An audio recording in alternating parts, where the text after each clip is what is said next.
BBC আন্তর্জাতিক সংবাদে আপনাদের সবাইকে স্বাগতম। এই মুহূর্তে আমাদের হাতে এসে পৌঁছানো ইরান, যুক্তরাষ্ট্র এবং ইসরায়েলের সকল ধরনের যুদ্ধের নতুন আপডেট আপনাদেরকে জানিয়ে দিব। শুরুতেই থাকবে সংবাদ শিরোনাম, এরপর বিস্তারিত। এবার হরমুজ প্রণালী দিয়ে একের পর এক জাহাজ অতিক্রম করছে।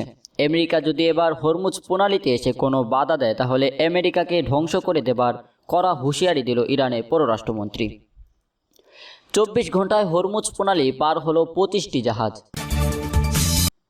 ইসরায়েলি হামলায় ধূলিসাৎ দক্ষিণ লেবাননে পুরো জনপদ। ইসরায়েলি নিরাপত্তা মন্ত্রী বেন গভিরকে নিষিদ্ধ করল ফ্রান্স।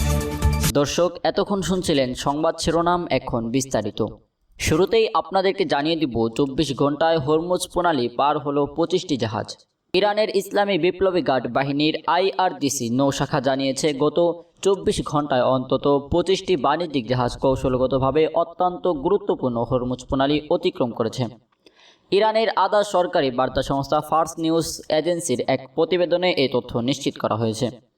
IRGCর নৌবাহিনীর পক্ষ থেকে প্রকাশিত এক বিবৃতিতে বলা হয়েছে গত একদিনে তেলবাহী ট্যাঙ্কার, কন্টেইনারবাহী জাহাজ এবং অন্যান্য বাণিজ্যিক নৌযান সহ মোট 25টি জাহাজ হরমুজ প্রণালী পার হয়েছে।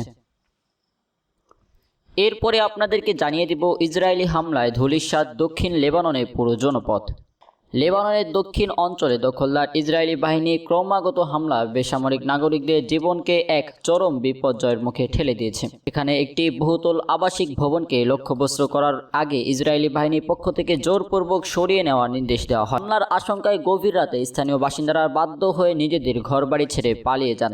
ইসরায়েলি সামরিক বাহিনীর পক্ষ থেকে ভবনটির চারপাশে অন্তত 500 মিটার অন্তত 500 মিটার এলাকা অবিলম্বনে খালি করার নির্দেশ দেওয়া হয়েছিল।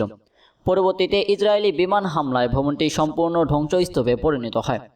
ধ্বংসস্তূপপ্রাপ্ত এই ভবনটির পাশাপাশি এর আশেপাশে এলাকা এবং সংলগ্ন একাধিক স্মৃতি ব্লকের বহু স্থাপনাও ব্যাপক ক্ষতিগ্রস্ত হয়েছে। আতঙ্কিত বাসিন্দাদের খোলা আকাশের নিচে প্রায় 2 ঘন্টা অপেক্ষা করার পর এই বিধ্বস্ত হামলা চালানো হয়। সর্বশেষ আপনাদেরকে জানিয়ে দিব ইসরায়েলি নিরাপত্তা মন্ত্রী বেন গভিরকে নিষিদ্ধ করল ফ্রান্স।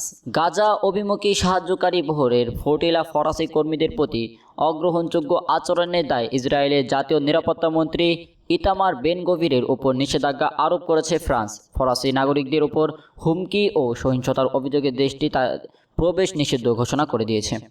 ফ্রান্সের পররাষ্ট্রমন্ত্রী জং নয়েল বারোট এক বিবৃতিতে জানান, তারা গাজা অভিমুখী এই সত্যকারী বহরের পান্থার সঙ্গে একমত নন, কারণ এই ধরনের উদ্বেগ কোনো কার্যকর ফলাফল বয়ে আনে না, বরং কূটনৈতিক এবং কৌশলার পরিবেশগুলোর ওপর বাড়তি চাপ সৃষ্টি করে।